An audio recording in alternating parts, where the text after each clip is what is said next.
بسم اللہ الرحمن الرحیم۔ السلام علیکم، میں سید عمران شفقت آپ کی خدمت میں حاضر ہوں۔ نئے وزیر اعظم کا انتخابی عمل جو ہے وہ جاری ہے، اور اس سے پہلے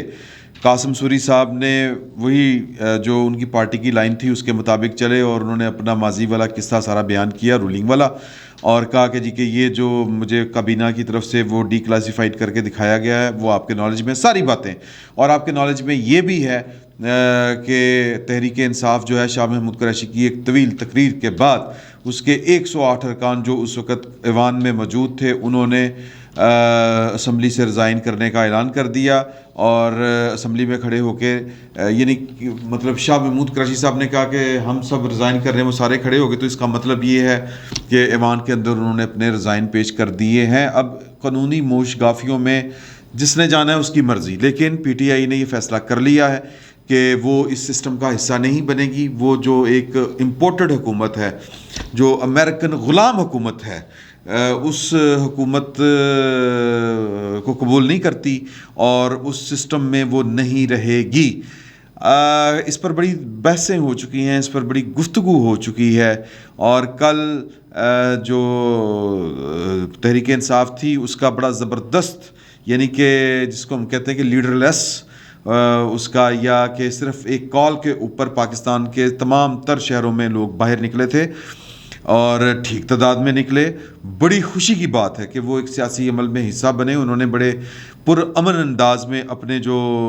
احتجاج ہے وہ ریکارڈ کروایا، اور اس میں وہ پھر اور باتیں ہیں کہ وہ انہوں نے کس طرح کے سلوگن لگائے، پلے کارڈ کس طرح کے تھے، اس پر پھر بات کرتے ہیں آگے چل کر۔ لیکن اس میں بھی فوٹو شاپس پتہ نہیں کیوں کروانے کی ضرورت پیش آئی۔ اب میں نے یہ جو باتیں کر رہا ہوں ان کا آپس میں لنک ہے، جو یہ بنیادی طور پر پالیٹکس اور کر رہی ہے، جس انداز کی پالیٹکس کر رہی ہے، یہ ایک مزاحمتی پالیٹکس کر رہی ہے، یہ سیاسی عمل کا، یا کہہ لیں کہ جو ایک ریاستی عمل کا حصہ بنے بغیر، یعنی کہ پارلیمان کا حصہ یا نہ بن کے یا اس سے نکل کر جو ہے وہ ایک مزاحمتی سیاست کر رہی ہے۔ سوال یہ پیدا ہوتا ہے کہ پی ٹی آئی کے کل کا جو کراؤڈ تھا، وہاں پر جو پلے کارڈ اٹھائے ہوئے تھے، وہاں پر جو نعرے لگ رہے تھے، وہ کیا لوگوں کے محض اپنے جذبات ہیں، یا ان کو گائیڈ کیا گیا ہے؟ گائیڈ اس سینس میں نہیں ہے کہ ان کو اسکرپٹ پکڑا کے دے دیا گیا ہے، گائیڈ یہ ہے کہ ان کا ذہن سازی، جس کو ہم کہتے ہیں کہ ان کی ذہن سازی، ان کے اندر جو ہے وہ جو ایک نیریٹو ڈالا گیا ہے، وہ نیریٹو جو ہے وہ بائی ڈیزائن ہے۔ اگر وہ بائی ڈیزائن ہے تو پھر سوال یہ پیدا ہوتا ہے کہ وہ کون کر رہا ہے، اور اگر یہ مزاحمتی سیاست کی طرف جا رہے ہیں تو سوال یہ پیدا ہوتا ہے کہ یہ کس کے کہنے کے اوپر جا رہے ہیں۔ اب جو چیزیں اوپن سیکرٹ ہیں، جو چیزیں نظر آ رہی ہیں، وہ بڑی ویزیبل ہیں، ہم تھوڑی سی دید لحاظ اور جو آنکھوں کی شرم ہوتی ہے، اور وہ یا یہ ہمارے ملک کی بات ہے تو ہم اس یعنی کہہ لیں کہ لیول کے اوپر جا کے بات نہیں کرتے، اتنی کھل کے بات نہیں کرتے جتنی کھل کے چیزیں سمجھ آ رہی ہیں۔ ایک حیا ہے، اس سے زیادہ اور کچھ نہیں ہے، اور پیپلز پارٹی کہہ رہا ہوں کہ پاکستان تحریک انصاف وہ حیا جو ہے اس کا مظاہرہ نہیں کر رہی۔ اب بھی پاکستان تحریک انصاف کے اندر شاہ محمود قریشی، شیخ رشید صاحب، پرویز خٹک صاحب، اور فواد چودھری صاحب، اسد عمر صاحب، اور بھی بڑے لوگ جو ہیں، جو بنیادی طور پر میں ان کا خصوصاً ذکر کروں گا، جو تحریک انصاف کا آرگینکلی پارٹ نہیں رہے کبھی بھی، وہ پیراشوٹر ہیں، یا وہ کل کے لوٹے ہیں، یا جو بھی آپ اس کو کہنا چاہیں، کہ وہ آئے، انہوں نے دیکھا اور انہوں نے پارٹی جوائن کر لی، کہ اور کیوں کی؟ کیونکہ پیچھے جنرل شجاع پاشا نظر آ رہے تھے، پیچھے جنرل ظہیر الاسلام صاحب نظر آ رہے تھے، اور رحیل شریف صاحب کی جو تھی ذات کی بے چینیاں، وہ چیں بچیں جو ہو رہے تھے کہ ان کو ایکسٹینشن نہیں مل رہی، اس وجہ سے وہ جو بھی وہ ڈان لیگ سے لے کے باقی معاملات جس طرح کر کے بھی وہ چلا رہے تھے، تو لہٰذا وہ پیچھے تھے، وہ نظر آ رہے تھے، اس لیے یہ سارے آگے۔ اب یہ سارے کے سارے لوگ جب ان کو پتہ ہے کہ پاکستان کی فوج نے، یا پاکستان کی فوج کی جو کمانڈ ہے اس نے، پاکستان کی فوج کا مطلب پاکستان کی فوج کی کمانڈ ہوتی ہے، یعنی کہ چیف آف آرمی اسٹاف، اگر انہوں نے فیصلہ کر لیا ہوا ہے اور پھر وہ آخری وقت تک ثابت قدم رہے، ادروائز ماضی میں جب اس طرح کے معاملات ہوتے تھے کہ کوئی بندہ اقتدار کے ساتھ چمٹ کے بیٹھ گیا، بھٹو تو خیر اس طرح کر کے چمٹے بھی نہیں تھے اقتدار کے ساتھ، مذاکرات چل رہے تھے ان کے، عوامی اتحاد کے ساتھ، لیکن نیت میں فطور تھا، اور جنرل ضیاء الحق صاحب جو ہیں وہ کسی کے اشارے کے اوپر انہوں نے اقتدار کے اوپر قبضہ کر لیا تھا۔ پرویز مشرف صاحب نے، ان کی نیت میں فطور تھا، ادروائز جو تھا وہ ایک فیصلہ ہوا تھا مان لیتے، تو لہٰذا ادھر فطور نہیں تھا نیت میں جنرل باجوہ صاحب کی جو لگ رہا ہے۔ ادروائز جس لیول پر بات چلی گئی تھی کہ حکومت جو ہے وہ اقتدار نہیں چھوڑنا چاہ رہی، اس نے پاکستان کے دستور کو، پاکستان کے قانون کو، پاکستان کی پارلیمان کو یرغمال بنا کے رکھا ہوا تھا، اس کو پیروں تلے روند رہے تھے، کسی سپریم کورٹ کا آرڈر نہیں مانا جا رہا تھا، کوئی اخلاقی جو ایک دید لحاظ ہوتا ہے اس کا مظاہرہ نہیں کیا جا رہا تھا، رتھ لیسلی وہ پاکستان کو انہوں نے ایک چڈو خانہ بنا کے رکھ دیا ہوا تھا، اس کے باوجود ریسٹرین شو کیا کہ ہم نے پاکستان کی سیاست میں مداخلت نہیں کرنی۔ باقی جو چیزیں ہوئیں یہ بالکل ہوئیں، انہوں نے جا کے یہی بات کہی کہ سر مطلب سپریم کورٹ کو بھی اور باقی جگہوں کے اوپر بھی جہاں پر کہنی تھی کہ ہم جہاں پر یہ معاملات جا رہے ہیں یہ آپ کو انٹروین کرنا پڑے گا، ادروائز یہ چیزیں اس طرح رکیں گی نہیں، ہم درمیان میں نہیں آنا چاہتے۔ یہ کلیئر کٹ میسج تھے، وہ جو اب تانے بن کے ہیں کہ آپ، اور تانے کیوں بن رہے ہیں کہ آپ ایک لا قانونیت کر رہے ہیں، آپ حکومت جو ہے وہ دستور کے مطابق اپنے خلاف ایک پروسیجر کو نہیں چلنے دے رہی، اس نے سسٹم کو یرغمال بنا لیا ہے، مطلب کہ فل ٹائم بے شرمی کا مظاہرہ کر رہے ہیں، اور آپ کی بے شرمی کے اوپر اگر کسی عدالت نے نوٹس لیا ہے تو آپ نے اس کو اس کردار کے اوپر اس کی ایک کمزوری بنا دیا، اس کا تانا بنا دیا ہے۔ عمران خان صاحب کو یہ فتنہ پروری بڑی اچھی آتی ہے، اس میں کوئی شک نہیں ہے، اور داد دیں ان لوگوں کو جنہوں نے عمران خان صاحب کے اوپر بیٹ لگائی تھی کہ یہ ہمارا گھوڑا ہے۔ اس پر آگے چل کے بات کریں گے، چھوڑیں گے نہیں، بات کریں گے، لیکن میں جو بات یہ کرنا چاہ رہا ہوں کہ وہ لوگ جو پاکستان کی ہمیشہ، جنہوں نے پاکستان کی سیکورٹی اسٹیبلشمنٹ اور پاکستان کی فوج کے مزاج اور ان کے اشارے دیکھ کے انہوں نے اگر کچھ نہ بھی، میں کہنے کی بات نہیں کر رہا، میں کوئی اسکرپٹ، کوئی آرڈر، تحریری نہیں بات کر رہا، کہ ان کا مزاج، وہاں سے آنے والی ہواؤں کے رخ کیا ہیں، ان کی طرف سے آنے والی ہوا جو ہے وہ ٹھنڈی ہے یا تلخ ہے، اس بنیاد پر آپ اپنے جو سیاسی فیصلے کرتے رہے ہیں، شیخ رشید صاحب سے لے کے فواد چودھری صاحب تک اور باقی بھی لوگ ہیں بڑے، اور یہ ایک طویل فہرست ہے، وہ سارے کے سارے جناب اب پاکستان کی فوج کے خلاف، پاکستان کی فوج کی کمانڈ کے خلاف وہ مہم چلا رہے ہیں، اور بڑے طریقے سے کہہ رہے ہیں، یعنی کہ وہ بڑے طریقے کے ساتھ باجوہ صاحب کو پاکستان کی فوج سے علیحدہ کر کے بیان کر رہے ہیں، ایک طریقے سے بٹوین دی لائن، کہ ہم جو ہے نا جی، مطلب کہہ لیں کہ فوج مضبوط ہونی چاہیے پاکستان کی، کس سے اس کو انکار ہے یار؟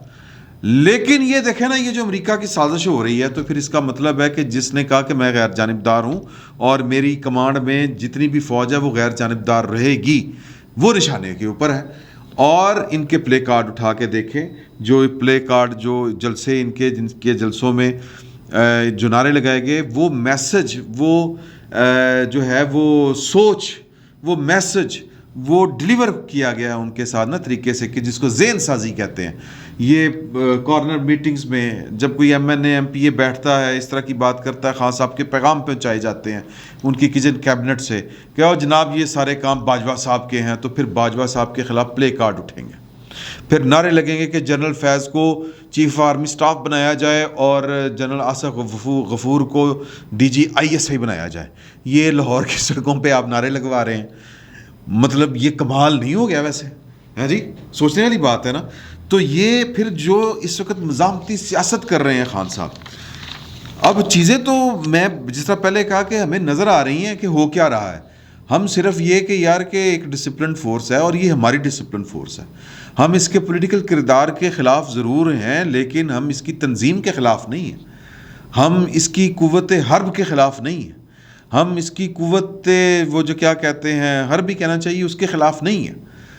ہم چاہتے ہیں کہ فوج اور مضبوط ہو، ہم چاہتے ہیں کہ فوج اور پروفیشنل ہو، لیکن اگر فوج جو ہے وہ میرے کسی خیال کے مطابق جو ہے وہ ایکٹ نہیں کرتی، یعنی کہ سیاست میں مداخلت نہیں کرتی، میرے کہنے کے اوپر، تو میں پھر فوج کو گالیاں دینا شروع ہو جاؤں، فوج کی لیڈرشپ کو یا کمانڈ کو گالیاں دینا شروع ہو جاؤں، اس کے خلاف میں نعرے لگانے شروع کر دوں، اور اپنے جو میرے سیاسی پیروکار ہیں ان کو میں کہوں کہ پکڑ لو، دکڑ لو، یہ کر لو، وہ کر لو. میں جو بار بار یہ بات کر رہا ہوں اس بات کو سمجھیں کہ بے خودی بے سبب نہیں غالب، کچھ تو ہے جس کی پردہ داری ہے. مطلب یہ کہ ایک حوالدار آ کے ایک بات کہتے ہیں نا شیخ رشید صاحب کو کہ شیخ رشید صاحب آپ نے 3 مہینے یہ لال حویلی سے باہر نہیں نکلنا، تو شیخ رشید صاحب 3 مہینے لال حویلی سے باہر نہیں نکلیں گے. یہ چودھری برادران کو کوئی ایک میجر آ کے کہہ دے، میں نے آپ کو بڑی وہ جو ہے وہ پکی بات بتائی تھی کہ ایک بہت بڑے پاکستان مسلم لیگ نون لیگ کے لیڈر نے 12 اکتوبر 1999 کے بعد جب چودھری شجاعت حسین صاحب سے ملاقات کی تھی اور ان کو یہ بات ساری کی ساری انہوں نے مجھے بتائی کہ چودھری صاحب اتنے پریشان تھے کہ میجر صاحب آئے تھے وہ ساڑھے واش روم چ وڑ گئے، وہ تو پمیشا کرتے پھر دینے پہ وہ تو ٹوٹیاں، اور بار بار وہ بات کریں کہ جہاں پر آپ بیٹھے یہیں پہ وہ بیٹھے ہوئے تھے، یہیں پہ بیٹھے ہوئے تھے. تو یہ جن کے حواس کے اوپر گیٹ نمبر 4 چھایا ہوا ہو، جن پولیٹیشین کے اوپر وہ مزاحمتی سیاست کریں گے ایسی صورت میں جب ان کو یہ پتہ ہو کہ پائیں نا کہ پاکستان کی فوج جو ہے وہ غیر سیاسی اس کا ایک کردار انہوں نے اڈاپٹ کیا ہوا ہے. ان حالات میں اگر وہ کچھ کر رہے ہیں تو پھر یہ کسی اشارے کے بغیر نہیں کر رہے. میں جو کیس بلڈ کر، میرا آرگومنٹ یہ ہے، میں بھی غلط ہو سکتا ہے لیکن اتنا بھی غلط چیزیں نہیں ہو سکتی، اتنی بھی جو ہے نا وہ غلط فہمی نہیں ہو سکتی. تھوڑی بہت ہوگی، ہاں یہ ہو سکتی ہے کہ کوئی ایک فرد جو ہے جس کی گریوٹی بہت زیادہ ہے اور جس کے بارے میں کہا جاتا ہے کہ اس جیسا بندہ اس ادارے میں کبھی آیا نہیں، اگر وہ کھڑے ہو کے کہہ رہے کہ اے فرق ہے گیا میں آ رہے ہاں، میں میرے نال 5-6 رلے نے، میں فرق کرا دینا ہے. آپ یاد اچھا یہ دیکھیں کہ ہم یہ جو ہے نا باتیں، یہ دنیا کے اس طرح کے منظم اداروں میں اس طرح کی چیزیں ہوتی ہیں، اور یہ اسی لیے تو یہ بغاوت کے کیس بنتے ہیں. اسی لیے تو پھر یہ جو میں وہ لفظ نہیں استعمال کرنا چاہتا، وہ کورٹ آف وارڈر تو پتہ نہیں کون کون سے ہوتے ہیں، مجھے وہ لفظ سارے آتے ہیں لیکن میں اسکینڈلائز نہیں کرنا چاہ رہا چیزوں کو. تو وہ بغاوتوں کے کیس ایسے نہیں بنتے ہوتے، پوری دنیا میں بنتے ہیں نا، پاکستان میں کئی بنے، کئیوں کو سزا ہوئی. تو مجھے لگتا ہے کہ اس وقت بھی کسی نہ کسی لیول کے اوپر کوئی نہ کوئی اشارہ پاکستان تحریک انصاف اور عمران خان صاحب کو ہے. ان کو اشارہ تھا، وہ جو مطلب تنگڑ رہے تھے نا آخری وقت تک، ان کو کوئی نہ کوئی کسی نہ کسی طرف سے اشارہ ہے. اور میرا یہ گمان ہے، مجھے یہ لگ رہا ہے کہ نئی حکومت کے بنتے ہی شاید کچھ اس طرح کے معاملات آگے بڑھیں گے. کیا بڑھیں گے؟ ہو سکتا ہے کہ کچھ سرکاری ملازمین، اب اندازے کہاں پہ غلط ہو سکتے ہیں، کوئی اے ہو سکتا ہے ایک آدمی ہو سکتا ہے کوئی ایک سے زیادہ ہوں. میں بٹوین دی لائن آپ کو ایک چیز، آپ کو ایک تاریخ کا حوالہ دینے لگا ہوں، اس سے آپ کو تھوڑی سی چیز کلیئر ہو جائے گی. میں نے کئی دفعہ یہ حوالہ دیا، بیٹل فار پاکستان، یہ شجاع نواز صاحب کی کتاب ہے. اس میں ایک امریکی سفیر کا ایک انٹرویو انہوں نے شامل کیا ہے جو 2014 کے دھرنے میں پاکستان میں متعین تھے، اور انہوں نے نیو یارک میں یہ والا واشنگٹن میں یہ شجاع نواز صاحب کو انٹرویو دیا کہ جب وہ پاکستان میں سفیر تھے تب جنرل ظہیر الاسلام صاحب جو ہیں وہ 4 اپنے فوجی افسروں لیفٹیننٹ جنرلوں کے ساتھ مل کے نواز شریف صاحب کی حکومت کا تختہ الٹنا چاہ رہے تھے. البتہ یہ امریکی سفیر کہہ رہا ہے، میں نہیں کہہ رہا، بیٹل فار پاکستان کتاب میں لکھا ہوا ہے، پیج 162 ہے آئی تھنک سو، جہاں تک مجھے یاد پڑتا ہے، میں دوبارہ اس کا حوالہ دے دوں گا آپ کو. تو اس میں جو ہے وہ لکھا ہوا ہے 2 ٹوک کہ اس سازش کا البتہ رحیل شریف صاحب کو پتہ نہیں تھا. تو عمران خان صاحب کو پتہ تھا، طاہر القادری صاحب کو پتہ تھا. 17 ڈٹ بنائے گئے تھے، 17 ڈٹ. یہ پیور ٹیکنیکل میں آپ کو بات بتا رہا ہوں، پیور ٹیکنیکل. یہ اس ادارے کی جس کے حساس ادارے نے بنائے تھے جنرل ظہیر الاسلام صاحب نے، اور کہاں پہ بنائے تھے؟ لاہور سے پنڈی کے درمیان 17 ڈٹ. یعنی کہ وہ جو تحریک کو کامیاب کرنے کے لیے 17 عارضی ڈٹس بنائے گئے تھے، وہ پتہ نہیں عارضی تھے کہ ابھی ہیں کہ وہ نہیں ہے. لاہور سے اسلام آباد کے درمیان جتنا 300 کلومیٹر کا فاصلہ ہے، 17 ڈٹ آفیسز، مطلب کاموں کی بڑھیا ہوئے گا، یہ میرا خیال ہے، کاموں کی بنا ہوگا، گجراں والے بنا ہوگا، گجراں والے تو خیر آلریڈی ہوگا، مطلب سادوں کی بنا ہوگا. جگہ جگہ کے اوپر کمک پہنچ رہی تھی جنرل ظہیر الاسلام صاحب کی طرف سے. ہیں جی، تو اللہ کرے کہ یہ بات ہضم ہو جائے. اچھا خیر، کہنے کا مطلب یہ ہے کہ اس وقت بھی کوئی نہ کوئی اس طرح کی اندرون خانہ سیاسی کوئی یہ جو ہے نا سازشی سرگرمی جاری ہے، اور اندازہ جو ہے وہ غلط ہو سکتا ہے کہ یہ اکلے بندے کا کام تو ہوندا نہیں بھائی. تو میں صرف کہنا یہ چاہ رہا ہوں کہ عمران خان صاحب کو کچھ نہ کچھ اشارے ہیں، ورنہ شیخ رشید صاحب کی اتنی جرت ہی نہیں ہے کہ وہ جناب بڑھ کے ماریں اور پھر وہ جناب کے اور یہ چل پڑے کہ جناب کے پاکستان کی فوج کے خلاف جو ہے پی ٹی آئی جیسی جماعت نعرے مارتی پھرے. ہے جی، ہے نا، یہ قیامت کی نشانیوں میں سے ایک نشانی ہے. اچھا اب اس میں ایک اور سبق بھی ہے، اور وہ سبق یہ ہے کہ میرے ہاتھوں سے تراشے ہوئے پتھر کے صنم بت خانے میں بن کے خدا بیٹھے ہیں، وہ بھگوان بنے بیٹھے، اس طرح کر کے ایک ہے کہ یہ وہ پھر ایک اور ہے کہ پتھر ناصر کاظمی کا کہ پتھروں آج میرے سر پہ برستے کیوں ہو. تو وہ یہ جب آپ پتھروں کو صنم بنائیں گے، پتھروں کو خدا بنائیں گے، تو پھر خدا اس طرح کے ہی ہوں گے. یا پھر جب آپ اپنے ہاتھوں سے گھڑیں گے، مانسٹرز بنائیں گے، تو پھر آپ کے وہ جن بوتل سے نکالیں گے باہر، وہ واپس نہیں جاتا ہوتا. تو اس میں بھی ایک نشانی ہے. تو میں پوائنٹ یہ صرف کہنا چاہ رہا ہوں کہ سر جی کہ یہ مزاحمتی جو تحریک یا مزاحمتی سیاست کا جو فیصلہ عمران خان صاحب نے کر لیا ہے، یہ اشاروں کے اوپر ہے. سر عمران خان صاحب نے بغیر اشاروں کے کبھی سیاست کی نہیں، یہ ان کا ماضی گواہ ہے، یہ کتابیں لکھی جا چکی ہیں، اور یہ وہ امریکہ کا سفیر مان چکا ہے. خیر وہ سازش کروا لیں، اب تو یہ بڑا آسان فارمولہ ہے. ویسے مجھے ایک ویسے ہی بات ذہن میں آ رہی تھی کہ ماشاءاللہ امریکہ کی سازش کا الزام کون لگا رہے ہیں؟ وہ لگا رہے ہیں جن کا نام ہے عمران خان صاحب، اور وہ لگا رہے ہیں عمران خان صاحب جنہوں نے آئی ایم ایف کے حوالے پاکستان کا اسٹیٹ بینک ہی کر دیا ہوا ہے باقاعدہ قانون سازی کر کے، اور جن کی بہنوں کے کارخانے وہ پلازے شاذر جو ہے وہ امریکہ میں ہے، اور وہ لگا رہے ہیں جنہوں نے امریکہ کے کہنے کے اوپر پاکستان کے اندر چین کا بیڑا غرق کر دیا، سی پیک کو تباہ و برباد کر دیا. وہ کہہ رہے ہیں کہ جی کہ امریکہ کی سازش ہے میرے خلاف. ہاں جی ماشاءاللہ. اور پھر وہ کہہ رہے ہیں کہ جی کہ مطلب